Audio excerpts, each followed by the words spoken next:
반갑습니다. 이 시간 우리 하나님의 말씀 보겠습니다. 하나님 말씀은 마가복음 2장 1절에서 12절까지 말씀인데요. 제가 가진 신약 성경 67쪽입니다. 마가복음 2장 다 한번 성경을 찾아보시기 바랍니다. 제목은 중풍병자 치유의 표적, 어떤 메시지가 담겨져 있다라는 거예요.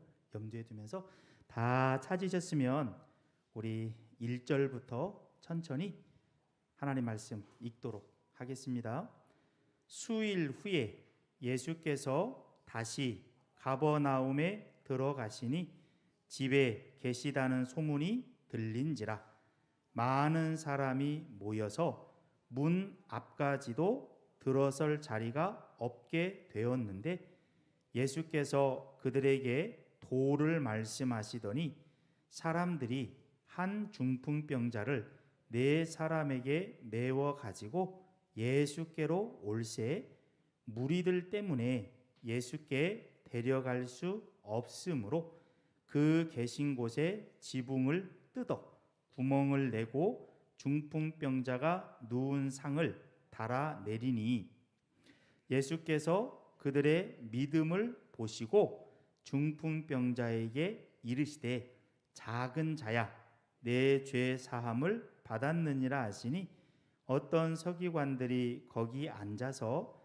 마음에 생각하기를 이 사람이 어찌 이렇게 말하는가 신성모독이로다 오직 하나님 한 분 외에 누가 능히 죄를 사하겠느냐 그들이 속으로 이렇게 생각하는 줄을 예수께서 곧 중심에 아시고 이르시되 어찌하여 이것을 마음에 생각하느냐 중풍병자에게 내 죄 사함을 받았느니라 하는 말과 일어나 내 상을 가지고 걸어가라 하는 말 중에서 어느 것이 쉽겠느냐 그러나 인자가 땅에서 죄를 사하는 권세가 있는 줄을 너희로 알게 하려 하노라 하시고 중풍병자에게 말씀하시되 내가 네게 이르노니 일어나 내 상을 가지고 집으로 가라 하시니 그가 일어나 곧 상을 가지고 모든 사람 앞에서 나가거늘 그들이 다 놀라 하나님께 영광을 돌리며 이르되 우리가 이런 일을 도무지 보지 못하였다 하더라. 아멘. 오늘부터 우리가 이제 모든 교육부서가 현장 예배와 실시간 영상 예배를 동시에 합니다. 앞으로 상황이 어떻게 바뀔지는 모르겠는데 아마 우리 사회 분위기가 이제 위드 코로나와 함께 이렇게 이제 가는 부분인 것 같아요. 우리 친구들도 최대한 방역 기준들을 잘 지켜가면서 지혜롭게 우리 이 시기 잘 이겨나가도록 합시다. 우리가 지금 말씀하는 교재가 어디죠? 우리가 어떤 교재를 위주로 해서 지금 말씀을 배워가죠? 가스펠 프로젝트 2권째 들어가는데 예수님의 기적 기적 가운데 메시지가 담겼어요. 그걸 표적이라고 하죠. 그걸 지금 계속 하나하나 배워가고 있어요. 그러는 과정 가운데 오늘은 우리가 중풍병자의 치유 사건 이 부분을 통해서 예수님께서 지금으로부터 2000년 전에 놀라운 역사를 이루었는데 여기 어떤 메시지가 담겨져 있을까? 그것이 2021년 10월 10일을 살아가는 우리에게 어떤 의미가 있을까? 한번 이 부분을 고민해 보길 원합니다. PPT에 봅시다. 친구라고 하는 친구. 우리 친구들 혹시 이 영화 알아요? 우리 선생님들은 알 거고 우리 친구들은 아마 이 친구를 이 친구라고 하는 이 영화를 아마 앞으로 볼 기회가 있을 수도 있고 이 1,000만 관객이에요. 우리나라에서 1,000만 명이 봤다 그러면 상당히 성공한 걸로 보거든요. 이 1,000만 관객일 거예요 아마. 친구 1위. 그다음에 그 후속작으로 친구 2가 나왔죠. 친구가 뭔 뜻이에요? 친하게 예전부터 사귄 사람. 그게 친구래요. 우리 학현이한테 좋은 친구, 지금 머릿속에 딱 떠오르는 친구, 말할 수 있는 친구 있어요? 한번 얘기해봐요.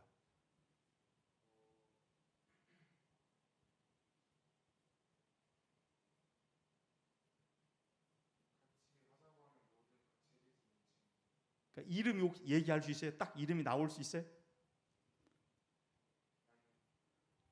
우리 대현이는요? 친구하면 딱 이름이 떠오를 만한 그런 친구 있어요? 우리 은서는 있어요? 이름은 어떻게 돼요? 미주? 오케이. 좋습니다. 어쨌든 은서도 그 친구한테 좋은 친구가 되고 그 친구도 은서한테 좋은 친구가 되길 바랍니다. 근데 이 영화를 보면 친구 관계가 좋게 끝나진 않아요. 여기 보면 유호성도 나오죠. 장동건 나오죠.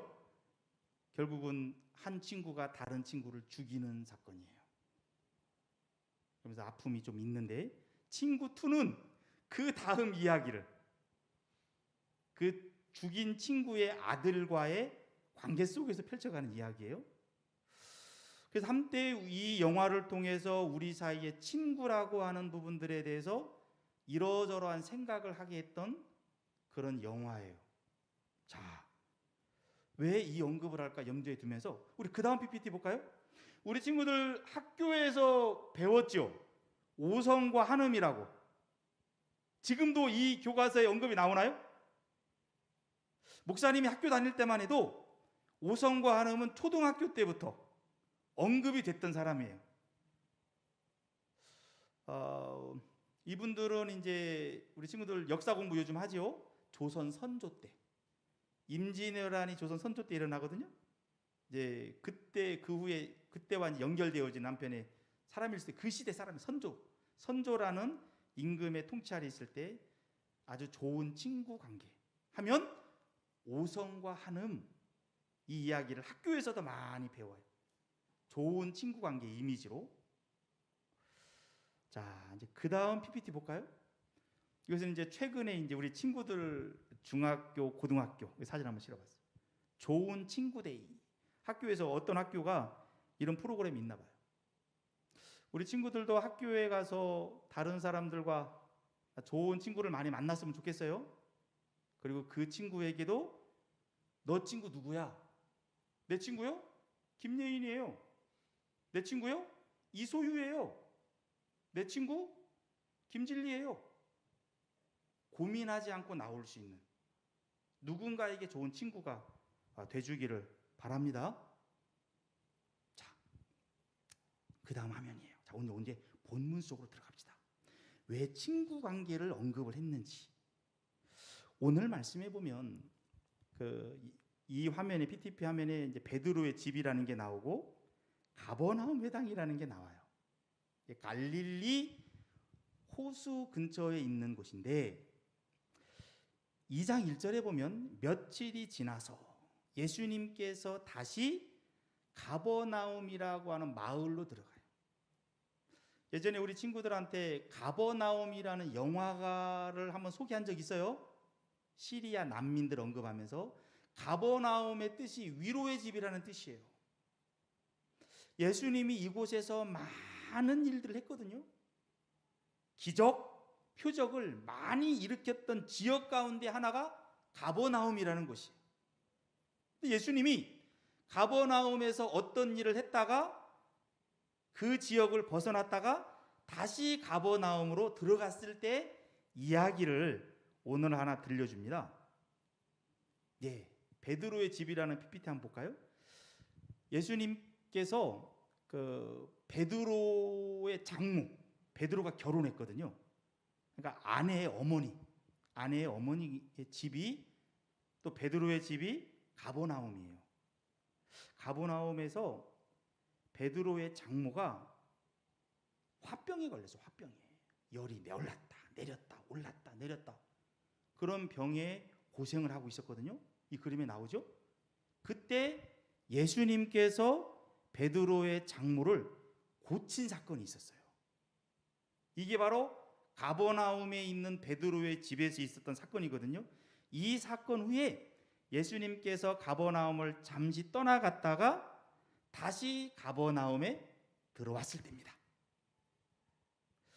예수님이 가는 곳마다 많은 사람들이 구름대처럼 몰려다녔어요. 예전에 우리 오병이어의 표적도 배웠잖아요. 예수님이 보니까 메시지가 달라요. 능력도 있고 사람들이 이해할 수 있는 말로 잘 이야기해줘. 그 당시 종교 지도자들과는 수준이 달라요. 그러니까 어린아이도 예수님의 메시지를 이해할 수 있어. 비유라고 하는 방법을 통해서.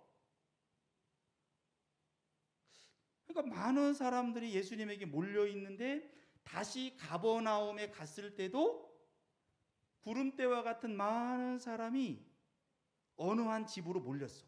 그 집이 아마 베드로의 집이지 않았을까? 이렇게 생각을 해보는 거예요. 그런데 오늘도 이제 아까 친구 얘기가 들어갑니다. 어떤 한 친구가 있었는데 그 사람은 중풍병이라고 불러요. 몸이 마비가 됐어. 마비가 돼서 자기 힘으로는 일어나 앉을 수도 없고 걷는 건 더더욱 불가능하고 얼마나 삶이 힘들겠어요, 여러분.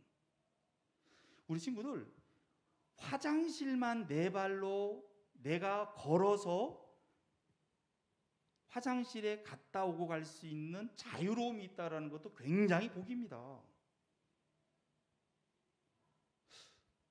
안타깝게도 우리 교회 성도님 가운데 한 분이 지금 아픔 가운데 있어요. 침대에서 본인 혼자는 못 일어나. 대변과 소변을 누군가의 도움을 받아서 처리를 해야 돼. 얼마나 마음에 수치심도 있겠어요. 이 중풍병자도 마찬가지예요. 자기 힘으로 제대로 몸을 움직이기가 어려워요. 그러니까 그러한 중풍병으로 고생하는 그 친구를 보고서 가까이 있는 4명의 친구가 안 되겠다. 예수님이라는 분이 가버나움에 와서 베드로의 장모를 고쳤대. 아, 그분이라면 사랑하는 우리 친구 도와줄 수 있겠다. 그 마음에 4명의 친구가 그 중풍병으로 고생하는 그 친구를 예수님께로 데리고 가자. 이런 결단을 하고 사랑하는 마음으로 이 친구를 들것에 들어서 예수님께로 쭉 가는 거예요. 그런데 아까도 봤잖아요. 예수님이 있는 곳마다 많은 사람들이 모여 있단 말이에요. 그러니 그 사람들이 이 중풍병으로 고생하는 4명의 친구가 들것에 들고서 가는데 길을 열어줄까 안 열어줄까? 안 열어줘요. 자기들도 예수님을 통해서 배우고 싶은 거야. 자, 우리 장애물 PPT 봅시다. 장애물을 만났어요. 잘 보세요, 여러분. 이게 허들 경기예요. 장애물을 만났어. 여러분들이라면 어떻게 하겠어요? 예수님 주변에 있는 많은 사람들이 이 중풍병자와 4명의 친구가 예수님 앞으로 가서 좀 예수님과 뭔가 좀 썸씽이 있었으면 좋겠는데 그 사람들이 길을 열어주지를 않아요. 예수님 주변에 있는 많은 사람들이 한편의 장애물처럼 느껴져요. 여기서 우리가 하나의 포인트 잡을 수 있습니다. 우리가 교회 생활도 마찬가지예요. 어떻게 보면 앞선 사람들이, 뒷선 사람들이 교회에 와서 예수님을 믿게 하는데 장애물이 될 수도 있어요. 우리가 경계해야 됩니다. 조심해야 돼요. 앞선 사람이 장애물일 수 있어. 때로는 잘못된 지식이 장애물일 수도 있고, 우리가 신앙생활 하다 보면 이러저러한 장애물들을 만날 수가 있어요. 자, 이럴 때 어떻게 해야 될까요? 우리 친구들도 앞으로 이제 신앙생활 하다 보면 에이, 나 교회 안 나와. 이게 교회라면 안 나갈 거야. 나 예배 안 드릴 거야. 뭐 이런 거 만날 수도 있거든요. 친구 때문에 실망해서, 때로는 선생님 때문에 실망해서, 목사님 때문에 실망해서 그럴 수도 있거든요. 이게 한편의 장애물이에요. 근데 그런 부분들 만났을 때 어떻게 해야 될까요? 자, 우리 그 다음 PPT 볼까요? 생각하는 거예요. 생각하는 거야. 요런 친구들, 선생님들 신앙생활 하다 보면 내 뜻대로 안 될 때가 있어요. 그때 그게 한편의 장애물을 만난 거거든요. 그때 내 마음대로 함부로 판단하지 마세요. 그때 잠시 한번 멈춰서 하나님의 뜻이 어디에 있죠? 저 예수님 더 알고 싶은데, 더 하나님 잘 섬기고 싶은데 장애물을 만났어요. 어떻게 해야 되죠? 잠시 멈춰서 내 생각을 잠시 내려놓고 하나님 앞에 기도하면서 한번 생각을 해보세요. 이 장애물을 극복하지 못하면 성장이 없어요. 이 4명의 친구에게는 이 중풍병자의 그 친구를 예수님 앞으로 데려가야 되는데 이 장애물 때문에 에이 안 되겠구나, 뜻이 아닌가 봐, 친구야 미안해, 그냥 가자, 이러면은 이 친구한테는 예수님에게 만날 기회가 차단되잖아요. 자, 그 다음 PPT입니다. 이때 4명의 친구가 고심을 했겠죠. 그리고 아마 그 마음을 보니까 하나님에게 기도도 했을 것 같아. 그러면서 생각을 하는 겁니다. 어떻게 할까? 그래, 돌아간다면 안 될 것 같아. 그럼 저 친구 너무 불쌍하잖아. 그러면서 어떤 생각을 하냐면 이 장애물을 뛰어넘자. 마가복음에서는 이것을 믿음이라고 불러요. 장애물을 만난 다음에 뒤로 물러나는 것이 아니고 장애물을 극복해보자, 노력해보자, 그 마음을 믿음이라고 보는 거예요. 그러면서 어떤 생각을 했냐? 곰곰이 보니까 이스라엘의 집 구조는 지붕이 있거든요. 옆에 이렇게 계단을 통해서 지붕으로 올라갈 수가 있어요. 오케이, 그냥 가지 말고 지붕 위로 올라가서 거기에서 이 친구를 예수님께로 내릴 수 있는 방법을 써보자. 그렇게 하면서 계단을 타고 지붕 위로 딱 올라간 거예요. 올라가서 어떻게 했을까요? 그 베드로한테는 좀 미안할 수 있는데 그 다음 PPT입니다. 지붕을 뜯어요. 나중에 아마 다 손해배상 해줬을 것 같아. 그러나 일단은 생명을 살리는 게 중요하다. 그 마음이 너무 컸어요. 우리가 지난 시간에 거라사 광인 배웠잖아요. 군대 귀신에 사로잡혔던 사람이 귀신으로부터 자유로워졌어요. 그 사람에게도 나왔던 귀신이 어디한테 들어갔어요? 돼지한테 들어갔잖아요. 돼지가 다 죽었어. 2,000마리가. 이걸 통해서 가르친 예수님의 메시지 가운데 하나가 뭐예요? 돈보다도 하나의 생명이 중요하다. 이걸 한편에 가르쳐 주는 거거든요. 그렇다고 해서 다른 사람의 재산을 함부로 하라는 얘기는 아니에요. 거기서는 한 영혼이 돈보다 더 중요하다, 이걸 가르치는 거거든요. 그래서 이 친구들도 이 중풍병으로 고생하는 친구를 예수님을 만나게 해서 어떠한 삶의 변화를 줘야 되겠다, 이 열망이 강했기 때문에 설령 베드로의 집을 조금 손해를 끼친다 할지라도 나중에 변상하고 일단은 예수님 만나게 하자. 그냥 이스라엘의 지붕은 뜯을 수가 있어요. 흙이라든가 이런 나무라든가 이걸로 만든 부분이 있거든요. 그래서 올라가서 뜯어서 결국은 이 친구를 예수님 앞으로 내렸어요. 한번 여러분 생각해봐요. 지금 막 예수님 주변에 많은 사람들에게 하나님의 말씀을 지금 막 가르치고 있거든요. 그런데 지붕에서부터 뭔가 뜯는 소리가 나고 흙이 떨어지고 그러면 예수님이 계속해서 말씀을 하셨을까? 아마 안 하셨을 것 같아요. 멈췄을 것 같아요. 그러면서 그 뜯겨지고 있는 지붕을 유심히 봤을 것 같아요. 왜냐하면 오늘 말씀에도 보면 예수님이 5절에 보면 그들의 믿음을 보시고 그랬거든요. 이것은 관찰했다는 얘기예요. 그 상황을 보는 거예요. 지붕이 막 뜯긴단 말이에요. 그리고서 어느 정도 뜯기니까 뭐가 들것이 아래로 쭉 내려오는 거예요. 그 들것이 예수님 앞에까지 내려왔어요. 자, 그 다음 PPT입니다. 예수님이, 이거 다음 PPT예요. 예수님이 뭐라고 얘기해요? 같이 한번 읽어봅시다. 시작. 작은 자야 내 죄 사함을 받았느니라. 예수님이 이 얘기를 딱 하네요.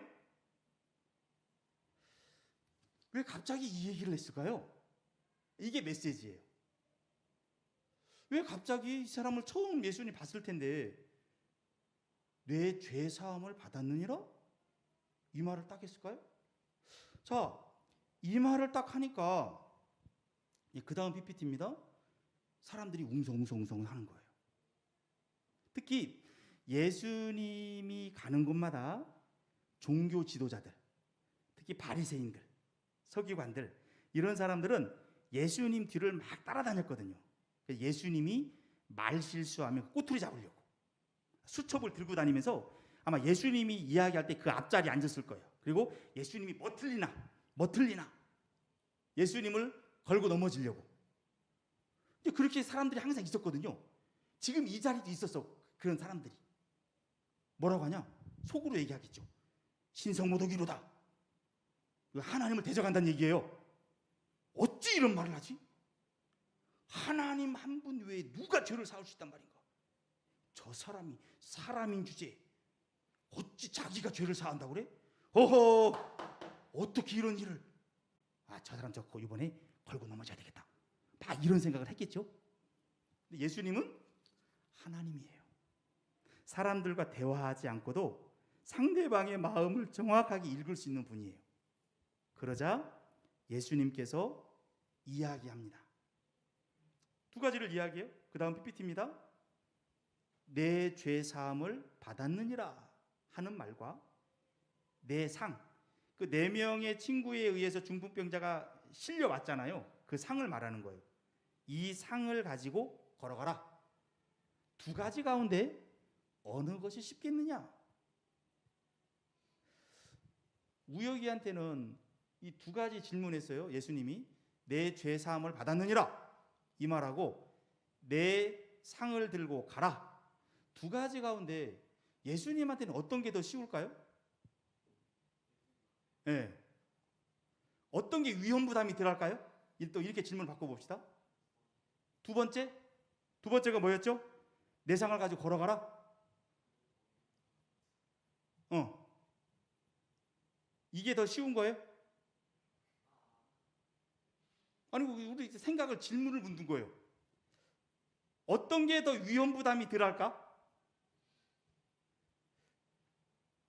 제가 볼 때는 내 상을 가지고 걸어가라. 이게 조금 위험 부담이 있지 않을까요? 자, 내 죄 사함을 받았느니라 그렇게 얘기했어요. 죄 사함 받았는지 안 받았는지 어떻게 알아요? 마음의 문제잖아요, 이죠? 모를 수 있어. 그런데 내 상을 들고 걸어가라. 그러면 어떻게 돼요? 실제로 그 사람이 일어나지 않으면 어떻게 되는 거예요? 예수님은 창피를 당하는 거죠. 그럴 수 있잖아요, 이죠? 근데 예수님은 그 사람으로 하여금 일어나라, 내 상 가지고 가라, 그렇게만 얘기를 했다면 아마 종교 지도자들이 문제 제기할 부분은 별로 없었을 거예요. 왜냐하면 예수님이 그전에도 치료 행위를 많이 했거든요. 그런데 예수님이 의도적으로 내 죄 사함을 받았느니라는 얘기를 먼저 얘기했어요. 그러니까 이게 어떤 의미가 있는 줄 알아요? 이 사람이 죄에 걸린 거, 중풍병에 걸린 게 원인이 뭐라는 얘기예요? 죄 때문에 걸렸다는 거예요. 모든 병이 죄 때문에 생기는 것은 큰 틀에서 보면 그렇긴 하죠. 그러나 이 중풍병자가 어떤 특별한 죄를 지어서 중풍병이 걸렸다라는 그 메시지는 없거든요. 근데 예수님이 죄 사함을 받았느니라는 말을 먼저 한 것으로 봤을 때 이 중풍병자는 어떠한 죄 때문에 이 병이 걸린 것으로 보여요. 그러면 죄 문제가 해결돼야 병도 고침을 받을 수 있는 거예요. 요 부분을 한편에 예수님이 메시지를 주기 위해서 지금 이 일을 했어요. 자, 예수님이 이 사람한테 내 상을 가지고 가라, 집으로 가라. 예, 이 PPT요. 근데 이 사람이 일어났어요, 안 일어났어요? 일어났어요. 예, 그 다음 PPT입니다. 일어났어. 예수님의 그 한마디에. 그 얘기는 어떻단 얘기예요? 이 사람의 죄도 사함을 받았다는 얘기야. 그 근본적인 문제가 해결되어지니까 몸의 문제까지 해결이 딱 되어지면서 하나님을 찬양하면서 집으로 돌아갔어. 그러니까 주변 사람들이 뭐라고 그래요? 와, 우리가 이런 일은 지금까지 보지 못했다. 저분이 누구야? 예수님의 이름이 높아지는 부분도 있는데, 자, 여기서 우리가 메시지 3개만 간략하게 잡고 마치겠습니다. 이것이 표적이에요. 왜 표적인가? 어떤 메시지를 담고 있는가? 이것이 오늘을 살아가는 우리에게 무슨 의미가 있는가? 자, 결론이라고 쓰여진 첫 번째입니다. 이 중풍병자가 상징하는 건 뭔 줄 알아요? 이 사람은 자기 몸을 쓸 수가 없다고 그랬죠. 이 사람이 상징하는 건 예수님 당시에 이스라엘 사람들이었어요. 그들의 영적인 상황이 마비된 상태였어요. 그래서 예수님이 와서 생명의 말씀을 전하는데도 때로는 그 핵심 메시지를 이해를 못해요. 예수님이 오병이어의 표적을 일으켰더니 사람들이 뭐라고 그래요? 아, 군사적 메시아인가 보다. 저분을 믿으면 우리의 먹고 사는 문제가 해결되나 보다. 로마를 뒤집어 풀려나 보다. 저분을 따르자. 뭐 이런 식으로만 생각하는 거예요. 제자들도 마찬가지고. 영적으로 마비된 상태예요. 그걸 이 중풍병자를 통해서 표현해 주는 거예요. 한편에 우리도 정리해 봅시다. 혹여나 2021년 10월을 지내면서 우리의 마음속에 예수님을 사랑하는 마음이 있나요? 예배를 하나님 앞에 최선 다해서 드리고자 하는 그 마음이 있나요? 기도하고자 하는 마음이 있나요? 하나님의 말씀을 읽고자 하는 마음이 있나요? 기도를 안 하면 너무 불안해. 어떤 사람은 책을 안 읽으면 입에 막 가시가 돋칠 것 같다, 이런 표현하는 안중근 의사도 있어요. 기도를 안 하면 하나님 앞에 마음이 불편해. 영의 양식인 말씀을 먹지 않으면 영적으로 배고픔이 있어. 그게 원래 정상인데 내 상태를 보자고요. 기도를 해도 그만, 말씀을 읽어도 그만, 안 읽어도 별 차이가 없는 것 같아. 그러면 한편에 내 영혼이 마비된 거 아닌가? 생각해 볼 필요가 있잖아요. 이 중풍병자는 마비가 된 거예요. 하나님의 메시지를 몰라. 결국은 예수님을 죽이잖아요. 그걸 상징하는 거거든요. 자, 두 번째 봅시다. 거의 다 왔어요. 그러면 중풍병자인 친구를 예수님 앞으로 데려가고 발상의 전화를 통해 장애물을 뛰어넘고 예수님 앞으로 달아내린 4명의 친구는 뭘 의미할까요? 이것은 한편에 그래도 그 시대에 남아있는 간절한 마음, 남은 자들의 마음이에요. 이 마음이 예수님을 유심히 본 거예요. 예수님 당시에도 마음을 다해서 예수님을 추구하는 사람들이 있었어요. 예수님의 필요성을 군사적 메시아관이 아닌 고난받는 종으로 기대하면서 예수님이 필요해. 우리 힘으로 안 돼. 벗어날 수 없어. 그런 소수의 사람들이 있었다고요. 그 간절한 마음, 이걸 상징하는 거예요. 그래서 그 간절한 마음이 있는 사람이 마비된 사람들을 깨워서, 자, 나 가자. 예수님 믿어야 돼. 야, 우리 게임보다 TV보다 우리 한번 예수님께 가보자. 끌어주는 거야. 끌어주고, 야, 너 오늘 가서 예배 드리면 내가 콘 사줄게. 월드콘 사줄게. 가자, 친구야. 아, 야, 안 가. 야, 졸려. 중간고사가 내일 모레인데 왜 가? 아이, 갔다 오자니까. 금방 갔다 오자. 친구를 어찌하든지 예수님께 데려오려는 그런 사람이 있거든요. 우리 양희문교회 우리 선생님들과 우리 친구들에게 그런 아름다운 마음이 있기를 축복합니다. 이게 필요한 거예요. 그러면 예수님이 그러한 마음을 보시고 그 공동체에 복을 내려줄 수 있는 거죠. 이 4명의 친구. 그래서 우리가 시작할 때 친구를 언급을 했던 거예요. 이 마비된 공동체를 살리는 이 친구들. 마지막 결론, 3번째입니다.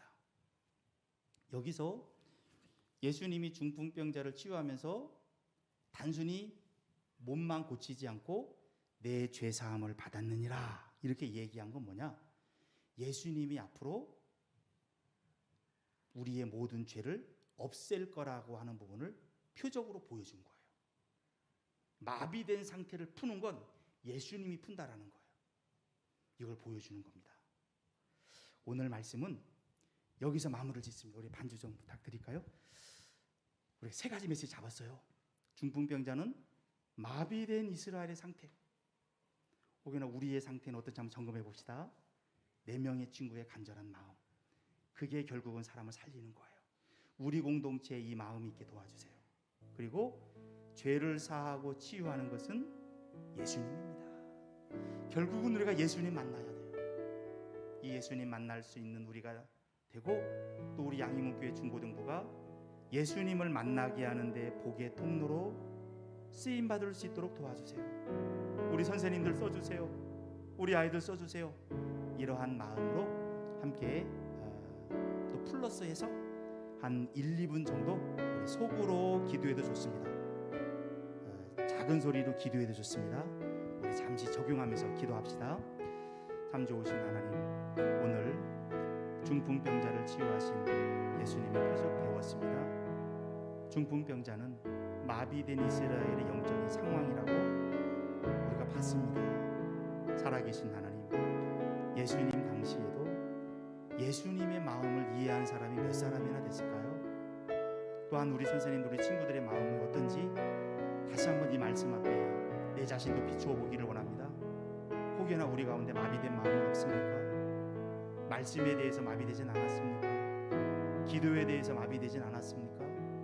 우리의 영적인 상황을 한번 살펴주시고 우리는 마비된 상태로 있지 아니하고 살아 움직이는 상태가 되어줄 수 있도록 인도해 주세요. 또한 우리 양희문교회 선생님들과 우리 친구들이 여전히 마비 상태에 있는 다른 사람을 어찌하든지 예수님께로 인도하고자 하는 그런 좋은 마음을 가진 이 4명의 친구와 같은 심령들이 되게 도와주세요. 그래서 우리 양희문교회 중고등부를 통해서 주변에 있는 많은 청소년들을 예수님께로 인도하는 복의 통로가 되어줄 수 있도록 인도해 주시기 원합니다. 예수님만이 우리의 죄를 사합니다. 예수님만이 어떠한 아픔도 치유할 수 있습니다. 능력의 예수님, 나의 예수님으로 누릴 수 있는 우리 모두가 될 수 있도록 인도해 주시기를 원합니다. 또한 다니엘 153 기도를 통해서 지속적으로 우리 하나님 앞에 나아가도록 인도해 주시고, 또한 우리 중3과 고3들 고등학교 선택, 대학교 선택, 취업의 과정 가운데 있습니다. 하나님이 섬세하게 간섭해 주셔서 주의 선한 일을 하기에 부족함이 없도록 인도해 주세요. 모든 것 주님께 올려드립니다. 참 좋으신 하나님, 우리 선생님들과 친구들 살아있는 신앙이 되어줄 수 있도록 인도해 주시고, 죄를 사하는 능력이 예수님 날마다 우리의 삶 가운데 말씀과 기도를 통해서 경험하게 도와주시고, 다른 사람들을 어찌하든지 예수님께로 인도하고자 하는 그 마음을 놓지 않고 창의적인 생각, 적극적인 생각, 믿음을 가지고 많은 청소년들을 주님께로 인도하는 우리 복된 중고등부로 우리 하나님 써주시기를 원합니다. 다니엘 153 기도합니다. 우리 선생님들과 친구들의 마음 움직여 주셔서 깊은 기도의 자리로 나아가는 우리 모두가 되게 도와주세요. 또한 중간고사 치른 친구들도 있고 앞으로 치를 친구들도 있습니다. 최선 다해서 준비해서 좋은 결실 맺을 수 있도록 인도해 주시기 원합니다. 우리 중3과 고3들 진학의 과정 가운데 있습니다. 취업의 과정 가운데 있습니다. 우리 하나님 동행해 주셔서 이 과정을 통해서 하나님을 경험할 수 있도록 인도해 주세요. 예수 그리스도의 이름으로 기도합니다. 아멘.